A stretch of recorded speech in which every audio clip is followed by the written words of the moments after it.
भाजपा का लड़ाई है इस बार उत्तर प्रदेश में। बाकी पार्टियां सिर्फ खाना पूर्ति कर रही हैं। बी सी डी जितना नाम दे दीजिए वो मुसलमान है तो अखिलेश है, मुसलमान माइनस अखिलेश भैंस चराएंगे, गाय चराएंगे। सिर्फ मुसलमानों ने अपनी बलि देकर, अपनी कुर्बानी देकर, अपना सम्मान बेचकर इन यादवों को जो है सर पर ढोया है। मुसलमानों के कांधे पर राजनीति करने वाले यादवों, होश में आ जाओ तुम।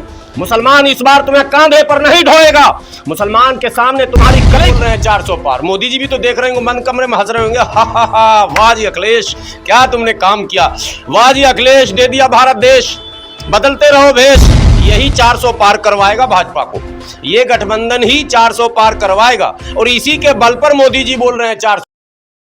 नमस्कार, मैं ज्योति यादव और आप देख रहे हैं जेजे न्यूज। सुप्रीमो मायावती ने अपनी पहली लिस्ट जारी क्या कर दी, बौखलाहट छा गई है चारों तरफ। जी हाँ, क्योंकि 16 उम्मीदवारों में से 7 मुस्लिम समुदाय के हैं। अब हलचल तो मची हुई है राजनीतिक गलियारों में, लेकिन ये दाव कितना असर डालने वाला है 2024 के चुनावों में। देखिए, गुलाम सरवर हमारे साथ मौजूद हैं, ये मुस्लिम समुदाय से भी हैं। क्या कहना चाहेंगे, कैसे देख रहे हैं ये दावा? सबसे पहले तो आप पत्रकार हैं, आपको अपडेट रहना चाहिए। 16 नहीं 25 लिस्ट फिर जारी हो। लेकिन मैं पहले की ही बात करना चाहूंगी। मैं सबको मिला देता हूँ, ये तरीका नहीं है। जब आप विश्लेषण करेंगे तो इन होल करेंगे। एक टिकट का घोषणा होता है, आप उसी पर विश्लेषण कैसे कर देंगे। 80 सीटें हैं और बहन जी लगभग 80 सीटों में मुझे लग रहा 65-70 सीटें लड़ेंगी। बाकी अभी कुछ चल रहा है, 1-2 सहयोगी जैसे पल्लवी पटेल का नाम आ रहा है या और भी जो नाम आ रहा है वो सब आएगा। तो मान लीजिए 70, जब पूरे उम्मीदवारों की सूची सार्वजनिक होगी तब वास्तविक विश्लेषण होगा, जिसको जनता समझेगी कि बहन जी की रणनीति क्या है। हर राजनेता अपनी अपनी रणनीति दिखा रहे हैं, चाणक्य बनने की कोशिश कर रहे हैं। एक चाणक्य तो दिल्ली में है ही, प्रसिद्ध हो चुके हैं कि वो चाणक्य हैं, वो भी गोटी अपना लगा रहे हैं। दूसरे चाणक्य लखनऊ में बैठे हुए हैं लाल टोपी पहनकर, वो भी रात दिन रणनीति लगा रहे हैं। इसको यहाँ लाओ, फिर उसको वहाँ से उठा के वहाँ पटको, फिर उसको उठा के उधर पटको, फिर उसको, या अटकने पटके, मतलब वो खुद पटका चुके हैं। तो अब ऐसे में 2-3 महीने से लोग सवाल पूछ रहे थे कि बहन जी खामोश है, क्या करेंगी बहन जी। तो बहन जी ने खामोशी से जो चाल चली है, कम से कम मुस्लिम समाज को ये मैसेज जाना चाहिए कि भाई अब तुम बी टीम नहीं कह सकते हो। बी टीम माने अगर किसी को कहोगे तो बी और सी दोनों फार्मूला अब समाजवादी पे लागू होता है। समाजवादी ने उन तमाम जगहों पर जहां मुस्लिम ऑलरेडी जीते हुए हैं उनके टिकट काट कर नॉन मुस्लिम को दिए हैं। और वो भी काट कर ऐसे नहीं, पहले नॉमिनेशन करवा दिया फिर काटा, यानी जूता मार के निकालना जिसको कहते हैं वो किया। और दलित को भी अभी खबर आ रही है कि जूता नहीं चप्पल मार दिया शायद। मेरठ से जो भानु प्रताप जी को टिकट का ऐलान था और वो प्रचार भी कर रहे थे, अभी खबर हमें मिली है, पुष्टि नहीं हुई है। आपको भी अपडेट रहना चाहिए था, हम लोगों को बताना, लेकिन अभी पुष्टि नहीं मिली है तो हम कैसे गलत अफवाह नहीं फैला सकते। लेकिन नहीं, पहले भी अफवाह फैला था और अब भी अफवाह फैल रहा है कि उनके टिकट भी काट दिए गए हैं। ठीक है, रामपुर की तो खबर आपको है ही। रामपुर में पहले ये हुआ कि अखिलेश यादव लड़ेंगे, फिर हुआ अखिलेश नहीं लड़ेंगे। अखिलेश से एक तेज हैं जिनका डबल कनेक्शन है, वो तेज नाम है उनका। हालांकि तेज उनके साला का भी नाम है, जीजा का भी नाम है, यानी लालू प्रसाद के दामाद हैं तेज प्रताप। उनके बेटा का भी नाम है तेज प्रताप। अब वो पता चला कि तेज प्रताप लड़ेंगे, फिर अचानक हुआ जी तेज प्रताप भी नहीं लड़ेंगे, अब लड़ेंगे मौलाना मोहिबुल्लाह नदवी, जो दिल्ली में एक मस्जिद के इमाम हैं। सच पूछिए तो वो मेरे परम मित्र हैं, बहुत जबरदस्त, जिसको हम लोग साथ में खाते पीते हैं, लेकिन राजनीति का जा कुछ भी उनको नहीं पता। और मतलब राजनीति में चाहिए कौन, पहले ये समझना है। राजनीति है किसके लिए? वो जो डर जाए, वो जो दब्बू हो, वो जो हाथ जोड़कर दफ्तर में खड़ा रहे, नहीं। खास करके मुसलमानों को उस राजनेता की आवश्यकता है जो विपरीत परिस्थितियों में भी अड़ा और डटा रहे, क्योंकि सारी चुनौतियां अभी मुसलमानों के साथ हैं। पुलिस मुसलमान को मारे, नेता मुसलमान को लतियाए, जनता मुसलमान को वोट न दे, मुसलमान की स्थिति कुत्ते से भी बदतर बनी हुई। ऐसे में आप बहन जी को अभी मत घेरिए। बहन जी ने जिन सीटों पर मुसलमान को टिकट दिया है वो सीटें हैं जहां दावा ही है मुसलमानों का जीतने का। मुस्लिम बाहुल्य क्षेत्र है, वहाँ टिकट मिलना ही चाहिए, लेकिन बहुत सारी सीटों पर मुसलमान को बचा भी लिया बहन जी ने। कैराना पर अगर वो मुस्लिम उम्मीदवार दे देती तो इकरा हसन का पत्ता साफ था। अभी संभावनाएं तो है कम से कम, कि जीत सकती है, कंटेस्ट में है, वहाँ बहन जी ने राजपूत को दिया। कम्बिनेशन उनका देखिए आप, ऐसा नहीं कि कहीं भी उठाकर फेंक दिया। अब आप कहेंगे रामपुर तो पहले भी सब बसपा ने मुसलमान को दिया था, उससे पहले भी मुसलमान को दिया था, सीट ही मुसलमानों की बनती है। हैरानी तो तब थी जब वो तेज प्रताप को लड़ाना चाह रहे थे सीटिंग वाले कि भाई क्यों कर रहे हैं। आदम खान की पत्नी नसीर खान, ये एक पूरी लंबी फहरिस्त है जो वो प्रतिनिधित्व जिन्होंने किया। उससे पहले वो कांग्रेस से जो है नूर बानो और ये तमाम जो है प्रतिनिधित्व कर चुके हैं। तो वो एकदम परंपरागत सीट है। 50+ जहां भी मुसलमान है, तो 50+ में अगर मुसलमान को आप टिकट नहीं देते हैं तो किसको देंगे। बहन जी ने 25 सीटों में 6 मुसलमान को दिया है, वो भी एकदम सोच समझ कर दिया। अब आप अमरोहा का भी नाम लेंगी, अमरोहा में दानिश अली का जमानत जब्त होना चाहिए, क्योंकि दानिश अली न तो कांग्रेसी है, न तो बसपाई है, न सपाई है, वो कुछ है ही नहीं, वो अवसरवादी है। वो तो कांधे पे सवार होकर राजनीति करने वाले हैं। दानिश अली कब से राजनेता हो गए जी? MP बन जाना राजनेता होता है क्या? राजनीति मतलब लीडर कौन होता है? अब मूर्ख लोग ये समझते हैं जो MP और MLA बन गया वही लीडर है। नो, वो तो गुलाम है। लीडर एक पैदाइशी नेचुरल लीडर होता है जिसके अंदर लड़ने, जूझने, समझने, निपटाने की सलाहियत होती है। ये तो पहले देवगौड़ा की चमचागिरी कर रहे थे, और देवगौड़ा जी ने बहन जी को फोन कर दिया, एक तो बहुत दिन से बेचारे ने मेरी सेवा की है, जरा देख लो। तो बहन जी ने देवगौड़ा जी का सम्मान किया और अमरोहा टिकट दे दिया। अब जीत गए आप, तो आपको बसपा की नीतियों, मैं बसपा में नहीं हूं ना, मुझे नहीं मतलब बसपा की क्या नीति पॉलिसी है, क्योंकि मैं नहीं हूं। लेकिन मैं अगर हूं तो क्यों हूं? पहले आपने पॉलिसी समझी या नहीं समझी? सिर्फ टिकट लेकर आप लोकसभा पहुंच गए। बसपा की पॉलिसी पर आपने कौन काम किया और कब काम किया? दानिश अली ने कभी नहीं किया। तो जब नहीं किया तो बसपा ने आपको किनारे कर दिया। अब बसपा ने वहां उम्मीदवार दिया, तो वो तो दावा, वो तो बसपा का सीट है ना, दानिश अली की सीट नहीं है अमरोहा। अमरोहा बसपा का सीट है, बसपा वहां से चुनाव जीती है, दानिश अली नहीं जीते। दानिश अली की जगह पे कोई दूसरे अली भी होते उस जमाने में तो वो भी जीतते। तो इसलिए ये मत कहिए कि वोट बांटने के लिए बहन जी ने दिया। बहन जी का कैलकुलेशन, वो जो सोशल इंजीनियरिंग जो फार्मूला था वही फार्मूला है, कोई वाबिला नहीं है।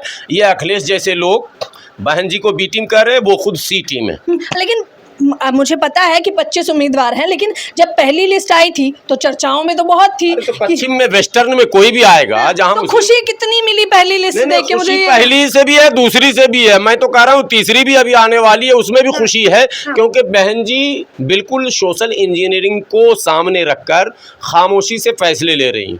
बहन जी का फार्मूला ये है कि जो उनके समर्पित कार्यकर्ता होते हैं, समर्पित बसपा के डिवोटी, उनका अलग सिस्टम बैठाती हैं। और जो अवसरवादी, ऐसा नहीं कि बहन जी नहीं पहचानते हैं कौन कहाँ से आया है, उनको भी मौका मिलता है। चल भाई, तू भी अवसर ढूंढ रहा है तो हम भी अवसर ढूंढ रहे हैं, आ लड़ जा, ठीक है। लेकिन जीतने के बाद अगर पार्टी का काम नहीं करेगा तो अगली बार फिर उसका भी पत्ता साफ किया जाएगा, ये सिस्टम है। लेकिन जो लोग समाजवादी में पूरी जीवन बिता दिए और समाजवादी के लिए लड़ते झगड़ते रह गए, उनका नॉमिनेशन करा के जो टिकट आपने काटा है, और मुरादाबाद से आपने जो रुचि वीरा को दिया है टिकट, वो कौन सा कॉम्बिनेशन है ये तो बताइए। सवाल तो वहां बन रहा है ना। मुरादाबाद में आपने मौलाना मोहिबुल्लाह नदवी को क्यों लाया? वो समाजवादी में कब ज्वाइन किए थे, कब कब झंडा उठाए थे, कब कब धरना प्रदर्शन किए थे? मैं नदवी साहब सुनेंगे तो कहेंगे यार हाफिज साहब मेरे खिलाफ बोले, मेरे दोस्त हैं वो, लेकिन नियमों से मैं समझौता नहीं करता। मेरा बेटा क्यों ना हो, बाप क्यों ना हो, राजनीति में बोलना वही है जो हमें समझ में बात आती है। मौलाना मोहिबुल्लाह नदवी राजनीति में कहीं भी फिट होने वाले नहीं है। सब दिन इमामत किया, और बुरा ना माने मुसलमान तो मैं कह दूं, भारत में 2-3 इमाम को छोड़कर बाकी इमाम बहैसियत गुलाम होता है। उसे चमचागिरी करनी पड़ती है, उसे जी हुजूरी करनी पड़ती है, और वो जो जी हुजूरी ही सीखता है वो गुलाम सरवर नहीं बन सकता कि किसी से टकराने की मन सलाहियत रखता हो और किसी के खिलाफ भी बोलने का दम रखता हो। चाहे जंतर मंतर हो, चाहे रामलीला मैदान हो, चाहे पुलिस मुख्यालय हो, चाहे प्रधानमंत्री के खिलाफ बोलना हो, चाहे गृह मंत्री के खिलाफ बोलना हो, चाहे किसी भी अपने लोगों के लिए लड़ना और जूझना हो, जेल जाना हो, वो सब कुछ की सलाहियत होनी चाहिए लीडर के अंदर। वो सलाहियत इन्हें उठा के लाया गया, अखिलेश ने दिमाग लगाया, और ये लोग वो अस्सलाम वालेकुम, जी हुजूर, प्रणाम हम लोग नहीं करते हैं। इसीलिए किसी पॉलिटिकल पार्टी में हम लोग फिट नहीं बैठते हैं। कितना प्रणाम करेगा आदमी, कितना सलाम करेगा भाई? हम काम करें या सलाम करें?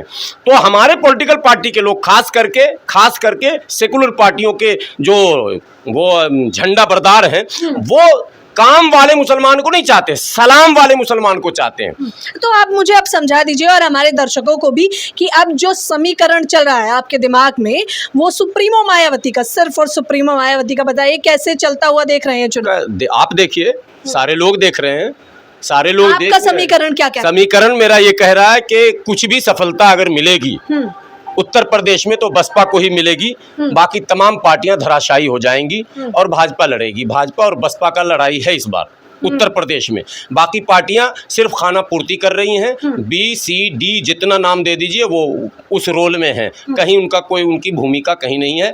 बसपा लड़ेगी, जैसे पिछले बार भी 19 में बसपा ने ही करिश्मा दिखाया था, गठबंधन के बाद भी। गठबंधन का फायदा सपा भी तो उठा सकती थी, बसपा को ही क्यों 10 सीटें मिली, सपा को क्यों नहीं मिली, ये भी तो सवाल है ना भाई। तो इस बार भी बसपा ही लड़ेगी, बसपा ही कुछ करिश्मा दिखाएगी भाजपा के खिलाफ, बाकी पार्टियां टिक नहीं पाएंगी। ये आप इंडिया गठबंधन कौन सा इंडिया, भले मोदी जी इंडी बोलते हुए इंडी ही है, वो कोई काम का ही नहीं है ये गठबंधन, किसी काम का नहीं है ये गठबंधन। यही 400 पार करवाएगा भाजपा को, ये गठबंधन ही 400 पार करवाएगा। और इसी के बल पर मोदी जी बोल रहे हैं 400 पार। मोदी जी भी तो देख रहे होंगे, बंद कमरे में हंस रहे होंगे, हा हा हा, वाह जी अखिलेश क्या तुमने काम किया, वाह जी अखिलेश दे दिया भारत देश, बदलते रहो भेष। यही तो है खेल, रोज भेष बदल रहा, टोपी पहन के टोपी पहना रहा, एक तो यहाँ भी टोपी पहन के पहनाता था, वहाँ टोपी पहन के पहना रहा, टोपी उतार ही नहीं रहे अखिलेश।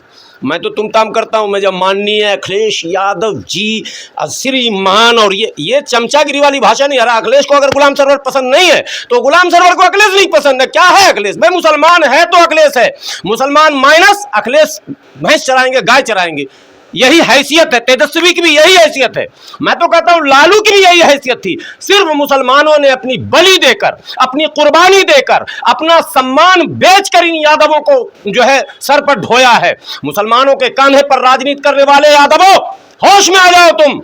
मुसलमान इस बार तुम्हें कांधे पर नहीं ढोएगा, मुसलमान के सामने तुम्हारी कलई खुल गई। तेजस्वी भी ड्रामा कर रहा वहां, पप्पू यादव को नहीं लड़ाएंगे, फला को नहीं, किसको लड़ाएगा भाई तू? अपनी बेटी को, बहन को, भाई को, साला को, जीजा को, दामाद को, यानी पूरा खानदान कुंबा। वही हालत यहाँ इसका है।